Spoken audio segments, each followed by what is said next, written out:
Joined by Danielle and Galeet Dardashti, who are sisters and co-creators of the Nightingale of Iran, a 6-episode audio documentary that has been charting as a top podcast since its release last year and has won a long list of prestigious awards, including Signal Awards for Best Documentary and Best Writing. Danielle, who is the host and writer of the series, is an Emmy-winning documentarian, Moth Story Slam champion, and author of the Jewish Family Fun Book. Galeet was the music director and producer of the series and is an award-winning musician and anthropologist of Mizrahi culture. On her recent album, Monajat, she duets with recordings of her grandfather, aka the Nightingale of Iran, which you'll hear a lot more about tonight. And moderating the conversation between them will be Ruby Namdar, who was born and raised in Jerusalem to a family of Iranian Jewish heritage. His first book, Haviv, in 2000, won the Israeli Ministers of Culture Award for Best First Publication. His 2017 novel, The Ruined House, won the Sapir Prize, Israel's most prestigious literary award, and he lives in New York City, where he teaches literature focusing on biblical and Talmudic narrative. Some of you, I hope, have taken some of my Jewish learning classes with us. So take it away, guys. I'm here if you have any technical questions or issues. Okay. Hi, good evening, everyone. Galeet and Danielle, good evening. So nice to see you. I'm very much looking forward to this conversation. And I want to gush a little bit about the podcast before we let you speak. I don't remember the last time where I was so riveted by a podcast that there was such a wonderful a web of storytelling and meaning, and at the same time your presence, your voices, that the warmth, the immediacy of emotion, clearly the closeness between you brings us in, the listeners, and you immediately are sucked into this like family. And at the end of the first episode you already feel like we're family. So what happens next? For those of you who have not yet listened and engaged in this amazing podcast, The Nightingale of Iran tells an amazing story of a prominent Jewish Iranian singer and musician who is the patriarch of the Dardashti family, and a sort of a shadow that his life in Iran is casting over generations. It's a very nourishing shadow. It's a good shadow, but still there is something to grapple with, something to understand, and especially, of course, the maybe baffling fact that the family left Iran, which is at the heart of this mystery. And while listening to this, more and more things unfold. Some of them are biographical, and some of them are sociological and historic.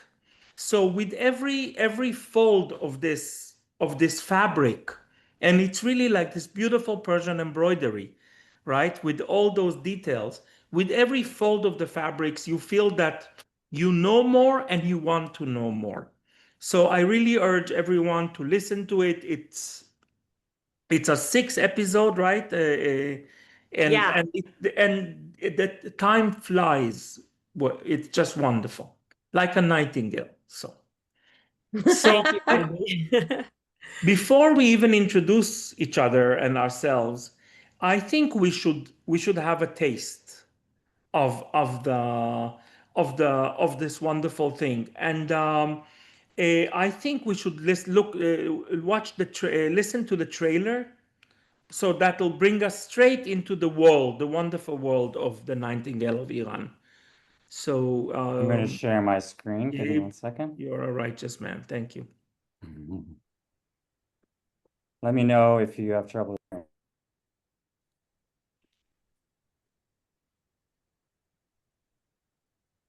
We don't hear. Okay, let me try one more time. Sorry.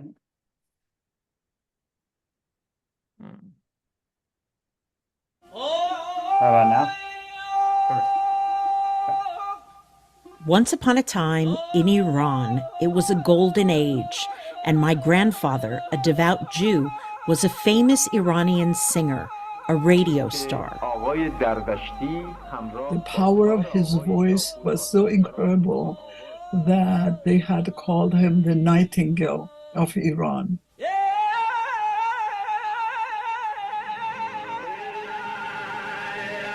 And his son, my father, became a teen idol, singing pop music on TV. Nobody thought I was ever going to leave Iran anymore. He said, now you're a superstar, you're not going to leave.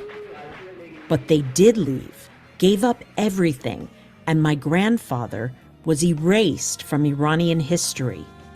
It's always been a mystery to me. What were they running away from, and how did my sisters and I end up so un-Persian?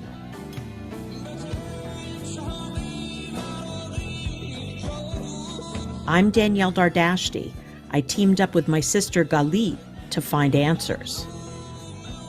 We made a mind-blowing discovery in our parents' basement, had conversations with people all over the world, and learned about a surprising cultural taboo our family faced. And this is not something that I have ever heard any of our relatives talk about. Come along with us as we retrace their journey from Iran to Israel to America. You should hear Sarit singing Yiddish. The Nightingale of Iran, a podcast about identity, belonging, and music. Shalom, goodbye.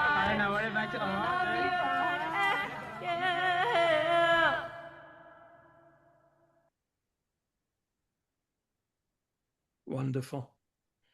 Wonderful. And that amazing singing of the grandfather with the traditional technique called chah-chah-hey, that does emulate the call of a nightingale, the chah-chah-hey, and it signifies a height of emotion. These are the emotional and philosophical pinnacles of a song are when the singer does chah-chah-hey. So that's like an unbelievable, and God, what a voice. God, what a voice. So we have a lot to talk about and a lot to learn from each other. And I just will say that we are here because we are all second generation Persian Jews, as far as I know, who've never been to Iran. And I know that my parents moved to Israel. My father came in 48 as a young pioneer. My mother was much younger and arrived much later as a young feminist in the early 60s. They met in Jerusalem. And I was born in 1964. So it was pretty recent, the move. And I did carry with me a sense of there is another homeland. There is that other imagined mythological dream homeland that is a different reality. I've never seen it, but I heard so many stories. And in my case, there was also a funny twist with the language because I was raised with a grandmother with whom I was very close. And she did not speak a word of Hebrew. So I learned Persian from my grandmother. And because of that, I sounded today a tiny bit less because I learned normal Persian too. But for many years, when I spoke, I sounded like somebody's old Jewish grandmother from Mashhad with like a very thick accent and a crazy vocabulary. And when I first came to New York in my early 20s to meet the community that my parents left in Tehran, and the whole community more or less immigrated to New York, moved to Kew Gardens then, and today they're all in Great Neck. So I came to meet my uprooted roots. And I was the after dinner entertainment because whenever I spoke, my relatives would roll in laughter on the floor because I sounded like an old provincial Jewish woman. And I enjoyed the attention because I'm a ham. So that's my That's my story. And you said in the, I think Danielle, it was your voice. You said in the trailer how un-Persian we were. So let's talk about you guys. How Persian and how un-Persian are you and grew up, and how would you describe your relationship to that other homeland? Yeah. Yeah, Ruby, Galit and I have different experiences, different stories, different answers to this question. When we were kids, we were raised with almost no Persian identity. We don't speak Persian. We didn't know any Persian Jewish customs as kids. We certainly weren't old Sarcheli Jews like our family. Our dad came to the US when he was 19 years old and completely assimilated, went to the Jewish Theological Seminary and was trained to be an Ashkenazi Chazan and married our mother, who's an Ashkenazi woman from New York. And we were raised very Ashkenazi. And honestly, before I did this project, most of my work colleagues and friends, neighbors probably thought I was an Ashkenazi Jew. And Except for your complexion. Galit's answer is very different. Yeah. So Danielle and I grew up the same way, obviously. But when I was applying to graduate school, my idea was that I was going to research my grandfather, and I was going to go to Iran. I was studying to be an anthropologist, and I got a foreign language area studies fellowship to study Persian, and that's what I started doing. I started studying Persian in graduate school, and I, wrote my whole application about studying my grandfather. But that was because Khatami was in power, and it seemed like I could go to Iran. Let's just remind our listeners that Khatami was more of a reformator and like more liberal and lenient than the presidents that came before and after him. And there was a short-lived period where there was at least an appearance of maybe openness to the West. Yeah, it seemed like I was going to be that anthropologist that could go to Iran finally, and I could, talk to people about their memories of my grandfather. Okay, so obviously that didn't happen, and I had to completely change plans, and I just instead decided I was going to go to Israel, and I was going to write about Mizrahim. But basically, even though I studied Persian for 1 year, I shifted, and my Persian never got very good. But I did totally delve into Middle Eastern music, both Persian, studying Persian classical singing, like the cha-cha, the tahrir that you were referring to. I studied that, and I studied all of these Middle Eastern musical modes, and was writing about the culture as an anthropologist. And so ironically, unlike Danielle, who nobody thought she was Persian, everyone thought I was super Persian because I was an anthropologist who was writing about Middle Eastern culture, and my name was Galeet Dardashti, and I look the way I look. And so people were always asking me, Ruby, throughout my academic career, what do Persians do for this holiday? And how do Persians do this? And, how do you say this? And I would have to tell them, I don't know. I didn't grow up very Persian. Yeah. So that's our, that's our upbringing. Basically, growing up with an Ashkenazi Persian father who was Persian, but singing in the synagogue, and we were as Ashkenazi as could be, sort of.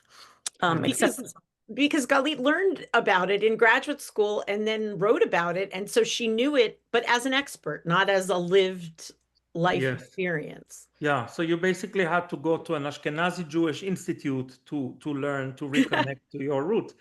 I also want to add, for those of you who don't know, that Galeet is not just an anthropologist and a scholar, but Galeet is actually an amazing performer and singer. And your, as far as I know, like like your big Persian gesture was the album Monajat, which means, of course, Monajat. Yeah, Munajat means this deep kind of prayer, this Prayer. intimate dialogue with God. And it's a Yeah. word in Persian. And there's a whole reason why I called the album Munajat. Yeah. Basically, this is an album where I get to sing with my grandfather. I never did when he was alive, but I was able to sample his singing in Hebrew, which he barely did, but he did sing certain songs, and I was able to sing with him. And that's what that whole project is about. You heard it a little bit in the trailer at the beginning. Yeah. And Her- hopefully we'll hear a little more. The theme song for the podcast is from her album. It's a song Yes. called Melech. Yeah. And in Monajat, you move between Persian and Hebrew, or it's mostly Hebrew? Move between It's the mostly languages. Hebrew, but I'll just say the reason why the album is called Monajat is because at the end of my grandfather's recitation of the Slichot services, he sings in Persian. And Yes. so he has this song called Monajat that he sings in Persian.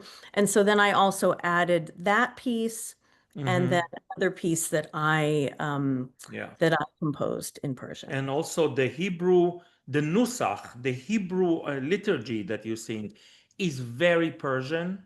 And it's also, speaking of uprooted roots, growing up in Jerusalem, we went to shul once in a while. We went to a Sephardi shul, but the Nusach was not Persian. Was like whatever the Sephardis, the actual Sephardis, not us, the Persians, would daven. So I too, it was a discovery for me.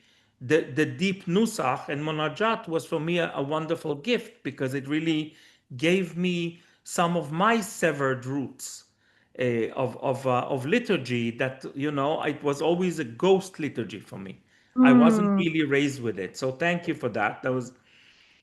And now we are here to really celebrate, and I mean it, it's a celebration for us, this amazing podcast. And I want you to tell us about it. For those of us who haven't listened yet, but also for those of us who've listened, I want you to tell us as much of the story without too many spoilers, because it is, you do sit and wait to see what happened for sure. And also the birth of the podcast and what made it happen, and what's the how, and just give us the backstory of this amazing podcast.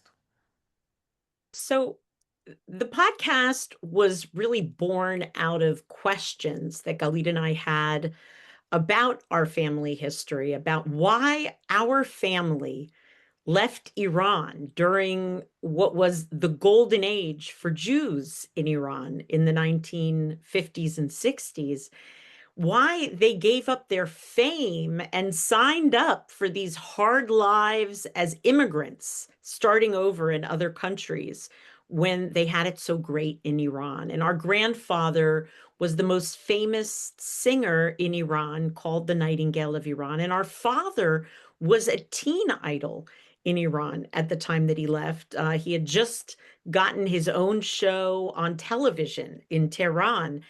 And so it never really made sense to us. And during the pandemic, when Galeet and I both had a lot of time on our hands, and when Zoom became a thing in our lives, and we were able to interview people all over the world via video calls, we started talking to people all over the world to try to get to the bottom of this and get some answers to these questions that we had. Yeah. And well, I'm not gonna give spoilers, but there were interesting discoveries. Yeah, Galeet, tell us more. Yeah, so I think we can tell this this discovery actually. Danielle and I started creating this podcast. First, we thought it was going to be a film. We didn't know what it was going to be. And then we It decided may no still one. be a film, I just want to say. I see it already. Yeah, once we decided we were making a podcast, um, we'd already decided, and then Danielle actually, because we had music, we had different things of our grandfather, and we were doing these interviews. Danielle happened to be staying at my parents' house because her house was being renovated. And she calls me one day and she says, Galeet, you're not going to believe what I found in our parents' basement. And we went over and we're looking in the basement. And she said, I think these are all recordings from she found like huge reel to reel recordings that we didn't even have a way of listening to, but there was writing on them in Persian, which of course we couldn't read what it said. And things that it looked like they were from like the 60s and 70s. And so even though we had already decided that we were going to be making a podcast, we had no idea what a gold mine we were going to find. We found these incredible recordings of our parents. Mostly all audio recordings, some videos, but mostly all audio recordings from the 1950s, 60s, and 70s. And it was amazing you know, because phone calls were so expensive in those days, especially internationally, our father was living in the United States and our grandparents were living in Iran and then in Israel. They would record these amazing recordings and then mail them.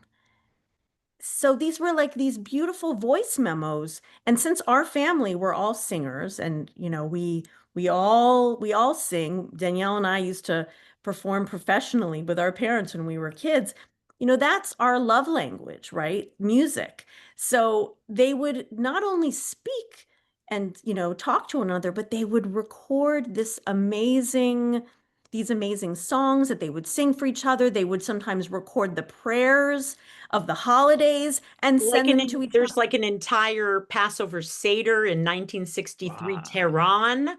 It was And mind-blowing. yeah, to and us. at the same time in New York, our father was recording Seders and things on the other end to mail to them, and we found these tapes that were basically these conversations back and forth between America and Israel and Iran in the 1960s mostly, but a few from the 50s. And then in the 70s, it gets into cassette tapes and other kinds of tapes.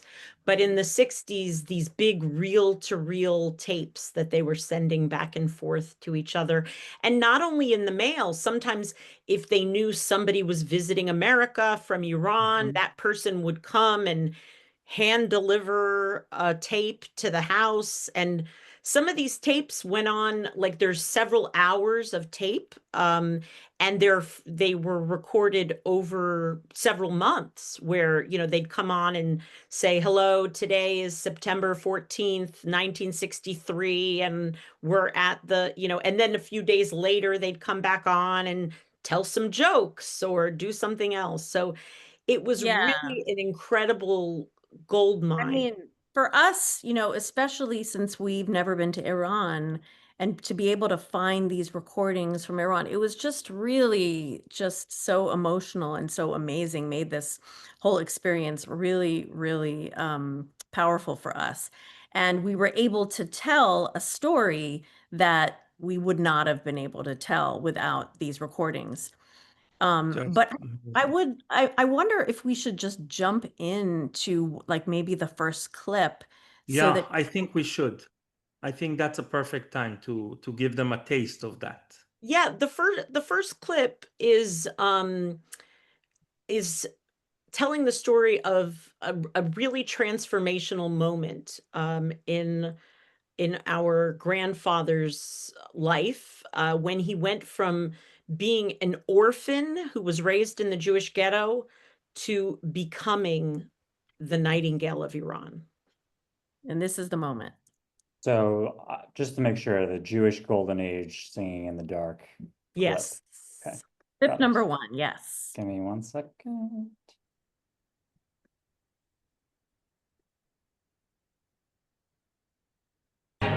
There was a new Shah and a new constitution. Jews, women, and other marginalized groups were granted rights they'd never had. They could now vote, and Jews could move out of the Mahalleh into integrated neighborhoods and go to integrated schools. Men and women could dance together. Secular music was playing. And in Tehran, there were parties and celebrations where Jewish people like our Saba were mingling with Muslims. One time, he was at a celebration at someone's home, and Qamar Muluk Vaziri was there.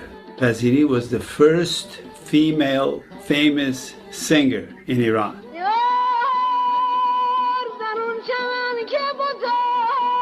She was the first Iranian female superstar.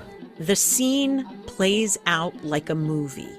Suddenly, in the middle of that party, our grandfather says the power went out. It became quiet, and in the darkness, something inside him told him to sing.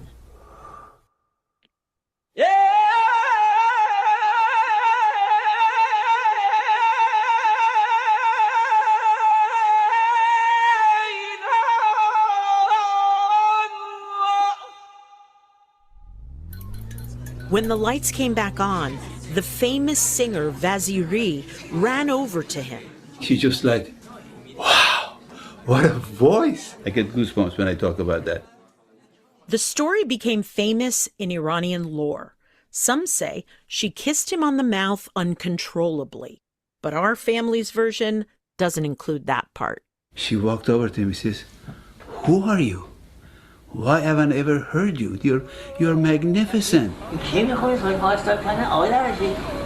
So he said, "Well, I'm Jewish." He says, "Jewish? What does that mean? This is a new country now, Jewish, Christian, whatever you are. That voice, people have to hear that voice. They don't realize how good you are." And I have to say, that's our dad telling the story, Farid, and he is such an incredible storyteller and really is such an incredible character. I mean, we didn't have to make this up. You know, it's these characters are so colorful and animated and wonderful. And it's very funny because when we put out the podcast, I remember at one of the very first events that we had, my son was there, and somebody in the audience was like, "I love the mother and father character in the podcast." And he said, "It's so funny. They're talking about grandma and grandpa like they're characters in a movie." And but my parents, they really are such incredible characters. They're probably on this Zoom right now listening. So hi, Mom and Dad. You should be very proud. Yeah, but they, they're such incredible characters. Our dad, you know, who was a teen idol in Iran, in Tehran, and gave it all up and became an Ashkenazi Chazan in America. And our mom, who was always the driving force behind our family band, and lots of other things. And lots of other really incredible characters in our podcast, which, by the way, if you go to nightingaleofiran.com, you can not only listen to the podcast, but sign up for our newsletter and all of that. So, You should. And we should. Yeah, I have to say the characters are definitely strong characters. And there's, I know there's no visual, but I already have a whole film in my head because they're so lively, right? They're so, the voices are so unique and colorful, and you can really, you feel like you see the sound. Oh, 100%. Yeah. So and you know, that clip that we just played, you know, it's really one of the really powerful clips in the podcast. And it's also really emotional right now, just in terms of how people don't realize that there was this kind of blip, there was this moment in history in Iran that was not at all like the current moment. Yes. And I really wanted people to hear this in case they haven't heard the podcast, to understand that that the reason that our grandfather was able to become the Nightingale of Iran was because things had changed, for women. Women could become famous. Jewish people could become famous. And it was a really different country for a while, For a while. Yes.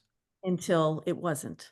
And it's very hard to remember it, and we will talk about it later, but like it is hard, and it's thank you for pointing it out. It is hard to remember that there was a moment, and it was a moment, we're gonna reach that too, that where it seemed like an ideal society for a bit.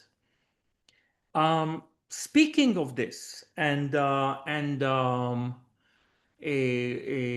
continuing this point, there's the very strong motif in the podcast that is again and again being stated, is how much the Muslim Iranians loved your Saba, your grandfather. What a presence he had, how beloved he was, how revered he was. And uh, to spoil a little bit, which wasn't necessarily always with the Jewish community of Iran, but if you want to know now, you should listen to the podcast. But let's talk about that relationship with the Muslim audience and that Jewish singer who is bringing to this audience and interpreting for them their own Iranian culture. So please tell us about this and elaborate. And then we have a clip that is going to be really moving to hear. Yes, well, our grandfather was absolutely adored. He was a radio star in Iran, and just so that everyone understands, he was singing on the most popular radio spot, weekly radio spot, and the entire country would be glued to the radio when he was singing on his weekly spot.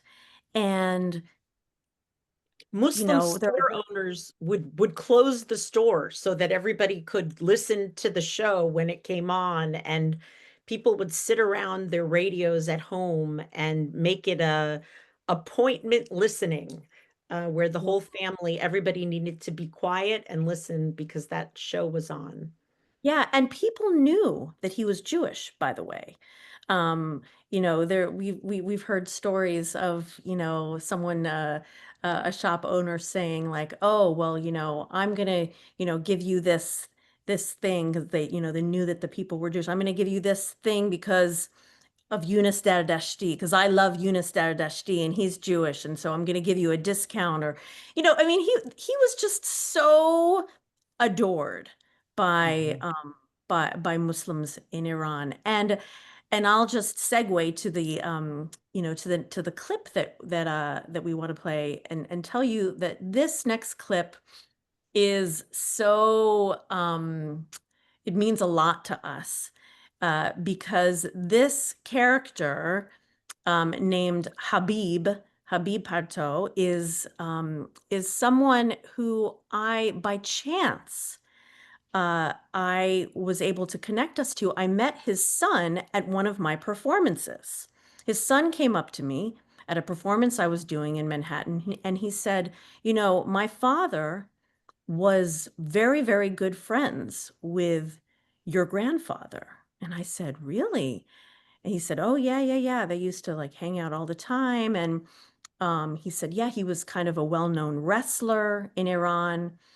And I was a little bit confused by this, because this guy was pretty young, and I was thinking, how could he be friends with his father, be friends with my grandfather? But anyway, I got his phone number and tracked him down, and he gave me his father's phone number, and we did this interview with him, and he was this Muslim man and came from a very religious Muslim family. His uncle was like a famous mullah, and he was the Ayatollah Bujerdi at that time, and from Brugerd, and they were a very, very religious Muslim family, and he and my grandfather respected each other and were very close friends. Yeah, he was, he was a big fan of my grandfather, and my grandfather was a big fan of his.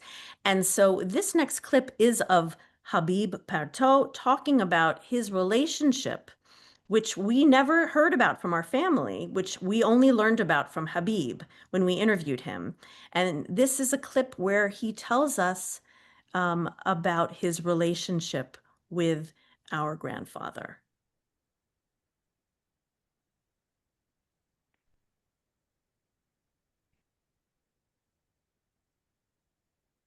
Easily get emotional. Yes, I did get emotional. I easily get emotional. Habib said his father also got emotional about our grandfather.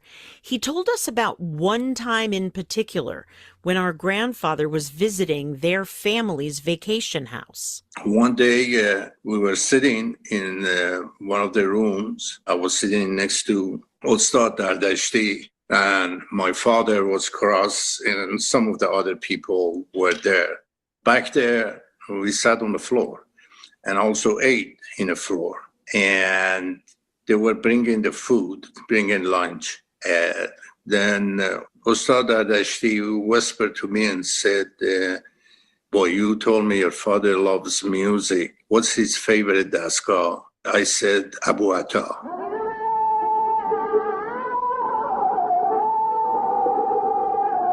And he starts singing. Anyway, as you see me like this, my father started crying. Wow. You shouldn't bring this up. You gave me permission to keep doing this. On our 1-hour Zoom call with him, Habib cried 5 times talking about our grandfather. He said though they were different in many ways, they also had a lot in common. They shared a love of music and sports and were both deeply religious. Sometimes they stood together and prayed.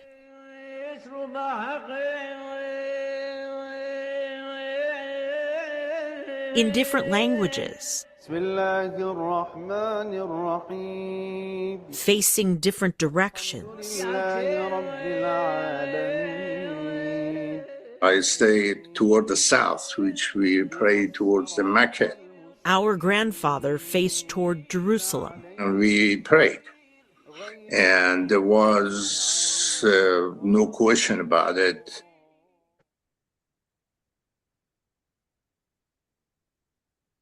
Wonderful. Just wonderful. And this is really one of the more moving scenes. And he's such a, speaking of characters, he's such he was such an incredible character. I mean, at one point when we were on the Zoom call with him, he took his laptop and started running toward his kitchen and took us to see that on his refrigerator, he had a photo of our grandfather. And our grandfather, died 31 years before that phone call with him. And he said, I've always had a photo of your grandfather hanging in my house. And so, it was an incredible treat to hear these stories from several of the people in the podcast that we interviewed, but Habib was one of our favorites. Just unbelievable, honestly. And it resonates through the entire podcast, this sense of wonder and marveling at this relationship. I want to say, though, that, we spoke about that blip in time or about this moment, but the truth is that it wasn't always so nice. It wasn't always so easy to be a Jew in Iran. And sometimes, because of the nostalgia and wanting to see past the dark contemporary relationship, we may fall into the trap of trying to over glorify. For example, I know that my family, our community, for example, the Jews of Mashhad were forcibly converted to Islam in the early 19th century, and we lived as Marranos, as hidden Jews for maybe 4 to 5 generations, depends how you count.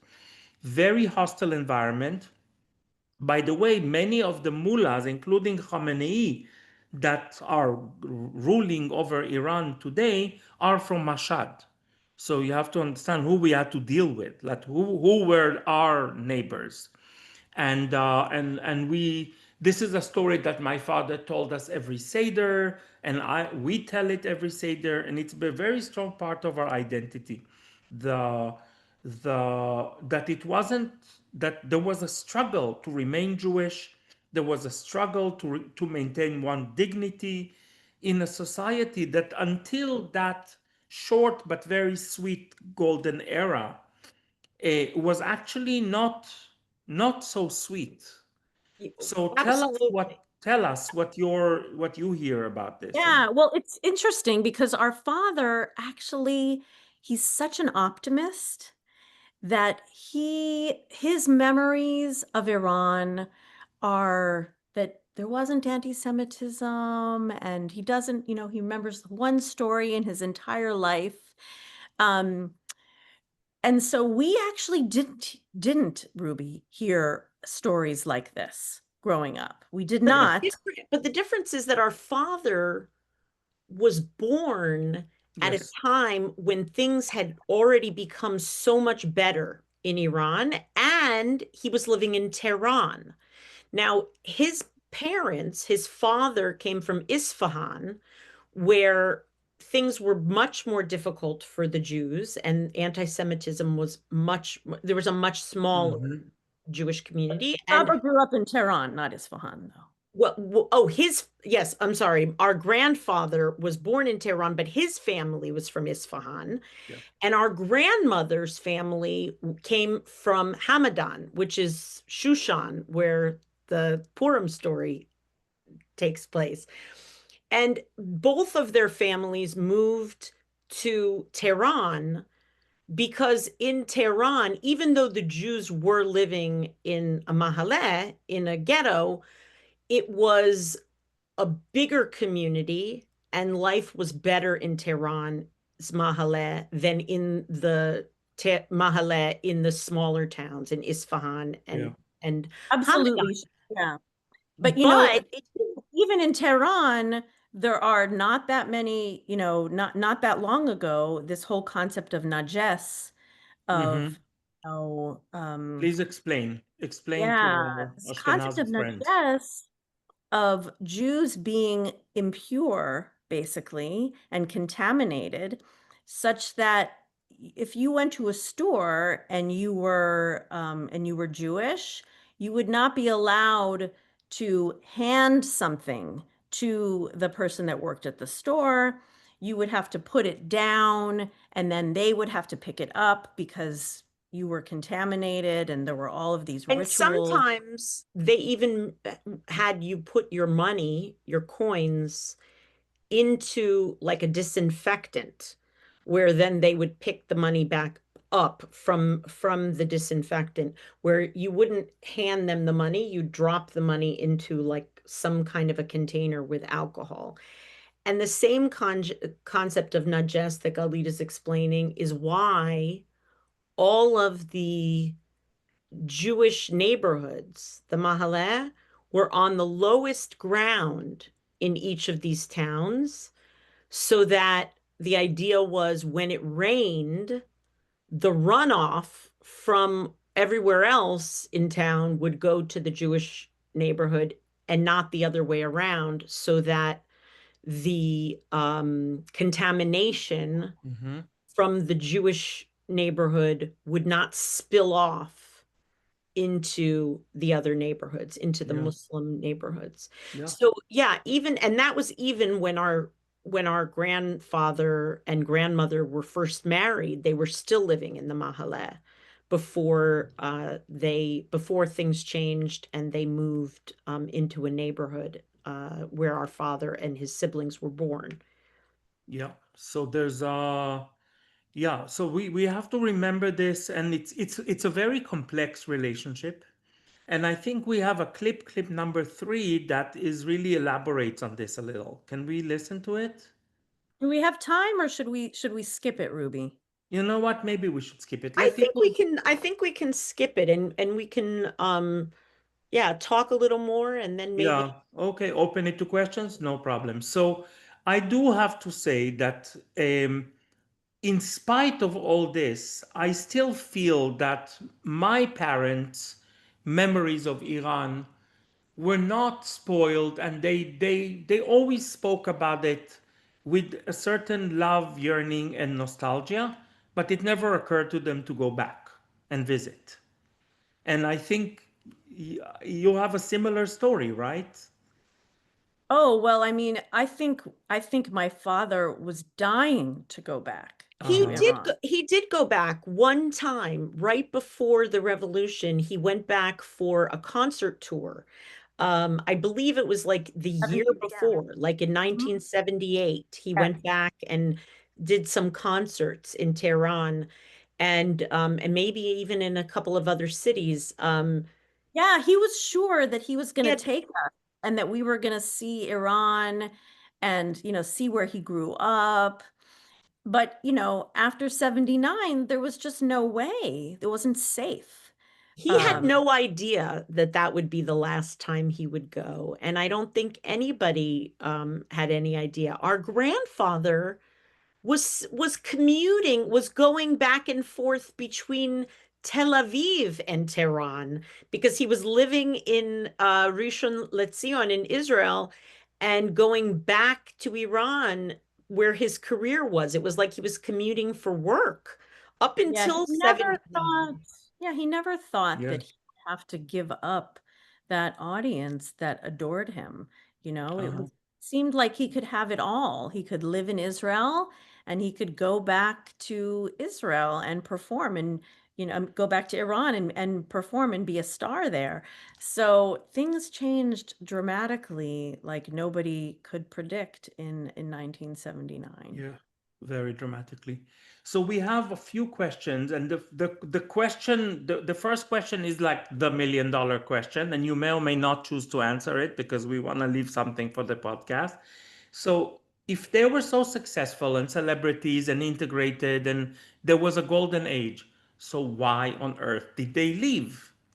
Well, that is the question that That the is, podcast answers. And so I think that's the one question that if you want to know the answer, the podcast is available on all platforms on Spotify and Apple Podcast, and you can listen to it directly through our website, nightingaleofiran.com.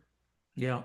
And we have another question, which is about Iranian Jews in the US today.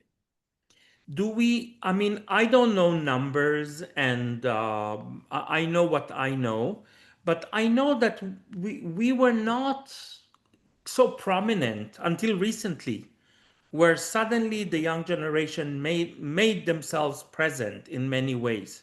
So suddenly people know that there's such a thing as Iranian Jewish community. Are you in touch with this community? What do you know about it? Is it in any way your community? Well, we lived briefly in Los Angeles, also known as Tehrangeles. Uh-huh. And, that is an enormous Persian Jewish community. I mean, everyone knows that, in that area, in, Beverly Hills and, Wilshire, that whole area, that is a very Persian Jewish community. And then, of course, Great Neck, Yes, is this is my family owns it. So yeah, right. yeah, That's a very that's right. It's mostly Mashhadi, not exclusively. And um so of course there are these big communities. Now we are not, and really episode 6 is all about is all about us and the Persian Jewish community in LA and how we, didn't really fit into that community and weren't really connected. But I mean, I think people have known. I mean, certainly if you lived in LA, you knew. Yes. You knew. But our father, you know, when we moved, we happened to move to LA coincidentally at the same time when Iranian Jews had to leave Iran in 79. We were already living there for like, what was it, like a year? But The year we moved there was in 79, was the same yeah, year. 79, right. So, and that was a coincidence. And so our father was excited to connect to this LA scene with all of these Persian Jews, but he was an Ashkenazi cantor, and it was very difficult for him to connect because he was already so assimilated and into the Ashkenazi Jewish community. So that's, we talk about that a lot in episode 6. That was a very complicated and fraught time for our family. But I think Yeah. you're right, Ruby, that like there is a recognition much more nowadays that there are other kinds of Jews, Yes. besides Ashkenazi Jews and besides Sephardi Jews, that there are Persian Jews and Mizrahi Jews and a variety of other kinds of Jewish Yes. people.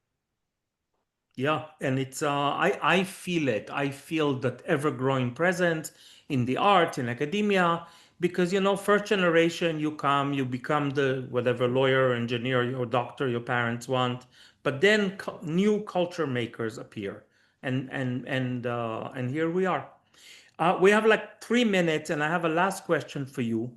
How was the podcast received so far? And tell us about the awards and everything. And also, where do you see it going from here? Yeah. Because Well, I'll tell you, it's not finished. We know that, no, right? well, the impact that it has already had is more than Galeet and I ever expected. Besides the awards and besides the media attention and all of that, people all over the world see themselves in this story. And people who aren't Jewish and aren't Iranian, but feel like outsiders in some way, immigrants and members of other marginalized groups reach out to us and say, this is their story and they see themselves in this. People all over the world have been wanting to tell us their stories. That's been kind of a very surprising result of this podcast, is like how many people just want to share their stories, because and they're people with very different stories, but they feel like they feel themselves to be seen when they hear our story. So that's been very powerful for us to hear from people all over the world, even Iran, hearing from people all over the world. And the greatest thing for us is when people tell us that they're inspired by our story to also record their family stories and to tell their family stories. And I'm actually doing a workshop in September with My Jewish Learning to teach people how to easily capture their family story and go through a process for doing that. And Galeet is working on a curriculum series. We've gotten a grant from the Covenant Foundation to share material in a variety of ways. So the impact from this series is there's going to be many ripple effects. And I wrote a live show that we're also taking all over the world. Yeah, we've been performing a live show at many different places all over the country and out of the country. We performed it in London. So yeah, and the curriculum is going to be in different schools. I mean, there are many places that we Many see this tentacles that this and yeah, and many other things to come. So but we've been really amazed by the outpouring of love for the Nightingale of Iran. And we haven't even mentioned the television series and the Hollywood rights, which I'm sure, because it's so cinematic, it is so begging to be. I hope that this is just the beginning of a very wonderful journey. I want to thank you, the Dardashti sisters, for giving us this amazing gift of a podcast. And thank you for your warm and lovely presence here tonight. Ruby, Thank thank you you very so much, much. Ruby, for doing this. It was so wonderful. Thank you. Thank you. What a wonderful night. Thank you so much and good luck. Thank you. Take care.